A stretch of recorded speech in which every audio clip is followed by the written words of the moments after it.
The Dodgers make adjustments to both their bullpen and their rotation in advance of the playoffs. Chip Kelly keeps leading his quarterbacks on like your high school crush did to you. And ladies, if you see this former USC basketball player on Tinder, swipe left. Good morning. I'm James. This is your daily dose of sports and snark for the greatest sports city in the world, Los Angeles. This is the Faithful Angelinos Morning Report. So it is September 13th, 2023. Glorious day. Looking forward to it. But to get ourselves happy at the start, let's talk LA sports. And if you like being in the know about LA, clickety-clack the like button. Clickety-clack the subscribe button. There's a notification bell. Hit that. It'll let you know when we drop new content. Sharing is caring. Let people know we exist. And by all means, comment. Love hearing from you guys. Try to answer back. Now, before we go through today's news and notes, we'll take a look at the scoreboard. Happy birthday, Freddie Freeman. Did you enjoy it? You only went 4 for 5 with a home run and a double yesterday. Good Lord. Dodgers 11, Padres 2. With the win, the Dodgers' magic number gets reduced to 5 to win the division that this time nobody actually thought they'd win. Meanwhile, today, the Padres will play the Dodgers again at 7. Ryan Pepiot, 2-0 with a 0.86 ERA. Blake Snell, 13-9 with a 2.52 ERA. But let's get to the news. Dodgers social media love to hashtag the word whiff when talking about its pitchers, when tweeting about its pitchers. Clearly, it's an organization that values strikeouts. So, please welcome to the majors, the Wizard of Whiff, Whiff Huxtable, pitching that will give you a morning whiffy, Kyle Hurt. Kyle Hurt had 145 strikeouts in just 88 and a third innings in the minor leagues, both with AA Tulsa and AAA Oklahoma City. He had the highest strikeout rate in the entire minor leagues. So they call him up. Hurt goes out in the ninth, and what does he do? Strikes out the side. So what did you expect? Am I right? Now, the Dodgers have been known for making a ton of moves. There's a pretty good chance this guy's going to stay for a spell with that many strikeouts. As a result, LA also demoted Victor Gonzalez to AAA, and it seemed like only yesterday when we were welcoming back Gus Varland to the majors. Unfortunately, now we can welcome him to the 60-day injured list. My bad, dude. It's not fun, but that's unfortunately something that happens when you pitch for the Dodgers. But it's not just the bullpen that got adjusted. CBSSports.com took a look back at the trade deadline, the best deals, the worst deals. By the way, one of the worst deals was Cleveland taking Noah Syndergaard off the Dodgers' hands. Sucked for them. Oh well. But one of the best, the fifth best, was the trade for left-hander Ryan Yarbrough. But that comes with a caveat. He wasn't exactly acquired to be a game changer. He's just simply been rock solid, particularly with a 24-to-1 strikeout to walk ratio. It has become super easy to suspect that he is going to be playing a much larger role in the postseason. Because after all, look who the Dodgers don't have anymore in the postseason. Whether it be through injury or frankly, jurisprudence. But yeah, don't be surprised if Yarbrough becomes the fourth starter, maybe even the third, depending on how things shake out. Lance Lynn, meanwhile, went on a podcast I never heard of and told the host that for the playoffs, quote, Clayton Kershaw and I got to be on our game, unquote. Which makes Lance Lynn the winner of today's State the Obvious contest. Well played, Lance Lynn. You went out like a champ there. Finally, Andrew Friedman told the Orange County Register that the Dodgers haven't exactly moved on from Julio Urias. He said the locker was cleaned out so that the players there would have appropriate space. And space is important. Yes, it is. Because few things make you feel more claustrophobic than being asked what it's like to be the teammate of someone accused of felony domestic violence. Yeah, I would feel pretty locked in, pretty snug if I had to face those questions on a daily basis. Now, to be honest with you, I think the Dodgers have moved on from Julio Urias. They just can't say so because, you know, lawsuits, just in case Urias actually happens to beat the rap. I don't know if he will or not either. I'm just saying, you got to play those cards a little close. Speaking of playing cards close, over in Westwood, nope, Chip Kelly will still not commit to a quarterback. He won't. He told the LA Times, quote, "We still feel we have 3 quarterbacks and feel good about the situation. I think it's comforting to know all 3 guys can play for you, and we'll see where we're headed moving forward," unquote. And then he said, "Why y'all making me choose one? Players got play, yo." Of course he didn't. But I got to tell you, it is kind of hilarious that after a month of happy talk, that the Times and the rest of the press is starting to realize that having 3 quarterbacks might become a problem in the locker room soon. Welcome to the end of the thought process, guys. Welcome to the end. We were here over a month ago. Sports writers, I swear. When it comes to quarterbacks, the press is a bunch of idiots. Don't even get me started on Colin Kaepernick. Actually, I just started myself. But I will get to that point, even though it has nothing to do with LA. I feel like I need to flush this one out of my system. We'll get to it in a second. Former USC guard and not for long Houston Rockets player Kevin Porter Jr. pleaded not guilty to Tuesday in a domestic violence case of his own, which includes allegations of assault and strangulation. He was arrested Monday. Now, I got to be honest with you. This is a news program, but it's not exactly a hard news program. And being a former reporter, every news outlet that I worked for had standards regarding naming the victim in these things. So I'm struggling whether or not I should. An ABC affiliate in New York did name the victim. They claim that the alleged victim is a former WNBA player who was upset that Porter was out all Sunday night. Prosecutors told the judge Tuesday that the attack left her with a broken vertebrae. He allegedly broke her freaking either neck or back, somewhere in the spine. Now, Porter has a lengthy history of issues with the law and the teams he's played for, including USC. He was suspended there for, quote, conduct issues, unquote. So do yourself a favor, guys. This is not somebody you want to introduce to your sister. Just don't do it. Despite the fact that he has tens of billions of dollars, don't do it. Just don't. Rams coach Sean McVay was asked to look back on the victory in Seattle and what made the winner's edge over the Seahawks. Quote, "There's just been a great attention to detail.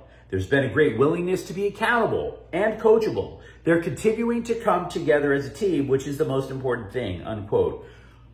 But I would like to speculate just a little. Not that obviously I'm on the practice field or in the locker room. But is it possible that the attention to detail from the Rams came from more of their players playing in the preseason than in years past? See, there was a lot of bad football played over the weekend, just like there was in week 1 of last season. Did you remember that? You see, the NFL has cut a preseason game from 4 to 3. Now, other coaches took Sean McVay's lead, and if they know who the established starters are, a lot of teams will not play them at all during the preseason. This year, though, McVay had very few established starters. He needed to find out who was actually going to be on the first string. So the newbies had to play. And if the newbies had to play, does that become the reason for their renewed focus in week 1 as opposed to everybody else in years past? I'm just asking. But does that make sense? Former Rams offensive coordinator Liam Cohen, who left after last year's steaming pile of turd only to return to Kentucky, which is ironic in a sense, only to suffer a medical episode last week.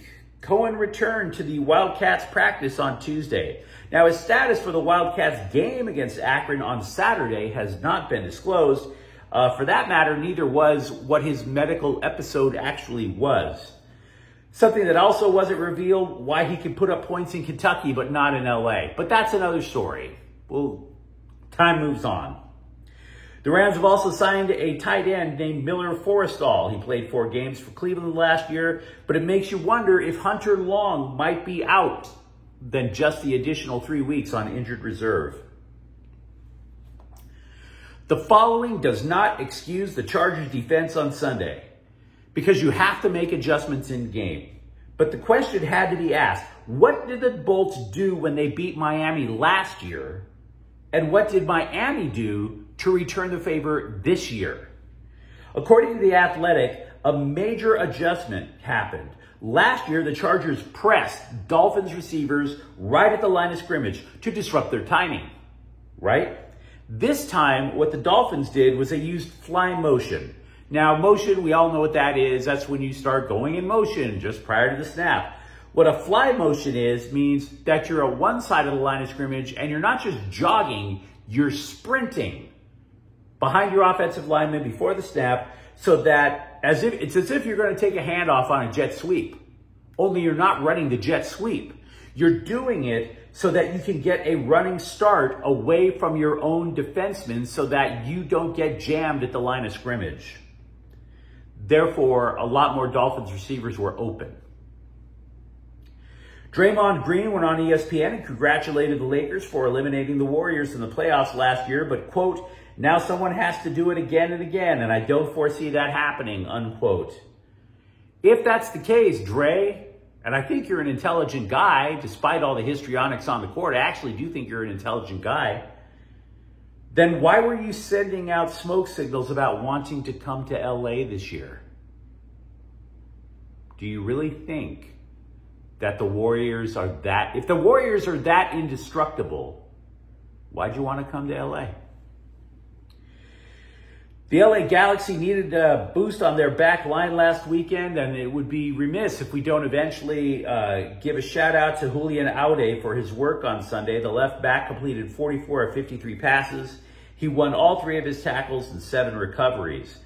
Basically what I'm getting at is, yeah, he played a vital role in extending the Galaxy season. Very important because they're trying to make up for a really porous first half. Normally, I don't like talking things outside of LA sports, but I was put in a really bad mood this morning. See, if you watch Monday Night Football, or even if you heard about Monday Night Football, you know that Aaron Rodgers was he's gone for the year. Probably his career, actually, because he blasted out his Achilles. Remember what happened to Kobe Bryant after he came back for blowing out his Achilles years ago. He wasn't really the same player, and there's a really good chance Aaron Rodgers won't be either. As a former sports writer, I despise shallow, stupid, nonsensical sports writers. I despise that. We all have things that irritate me. Few things irritate me more than thoughtless sports writing. So CBSSports.com just reported that the New York Jets did not reach out to Colin Kaepernick, which is ridiculous. It is. Because Colin Kaepernick's last game was January 1st, 2017. Why do national sports writers and local sports writers, because trust me, if Matthew Stafford goes down, Bill Plaschke is going to ask about Colin Kaepernick, right? Why do idiot sports writers keep bringing this guy's name up? The man has not played in an NFL game since January 1st, 2017. Barack Obama was still in the White House back then. Jeffrey Epstein was still alive and doing God knows what. Nobody knew who Greta Thunberg was. Nobody knew who David Hogg was. Nobody knew who George Floyd was. We've had 3 presidents, 2 impeachments, with a 3rd possibly on the way. We've had a worldwide pandemic, mass shootings in all kinds of cities across the country, a war in Ukraine, the overturning of Roe v. Wade. All of these things happened since the last time Colin Kaepernick took a snap in an NFL game. He is not coming back, guys. He's not. People need to stop it. Sports writers have to come to grips with that. And by the way, before somebody comes back and says, well, you know, there's always been a problem for black men playing in the NFL. I don't deny, I'm old enough to remember Warren Moon and quarterbacks in his era. So yeah, you don't have to convince me that there was a problem with race and quarterback play in the NFL. But this season alone, the following black men started at quarterback the first week of the NFL season: Patrick Mahomes, Jalen Hurts, Lamar Jackson, Dak Prescott, Deshaun Watson, Russell Wilson, Geno Smith, Desmond Ridder, Joshua Dobbs, Justin Fields, Jordan Love, Bryce Young, CJ Stroud, Anthony Richardson. That is 14 black men who got their shot this year so far. All of which is hopefully a sign of progress. So I don't deny that progress had to be made. But regarding this guy, he's not coming back. Because there's a simple thing, and this is not even meant to be a slam at Colin Kaepernick. It is simply a slam against idiot, moron, mouth-breathing sports writers who think that playing quarterback in the NFL is a lot like riding a bike. It is not. There is a massive difference. It is not just a job you could just pick up without getting your reps. So stop it. And when you're out of the game for that long, it isn't just taking some snaps with the scout team either. Sports writers need to get over that crap once and for all. But you let me know what you think in the comments thread. Talk to me about the Dodgers pitching going into the offseason. Talk to me about, whether or not Chip Kelly is being a little silly right now with not deciding on a quarterback. And if you enjoyed the content, don't forget to subscribe to Faithful Angelenos, because we talk LA sports every single day here, except for that last rant, of course. Thank you for watching. I'm James. We'll be back tomorrow. Faithful Angelenos is a Kian Corte El Queso production. Take care.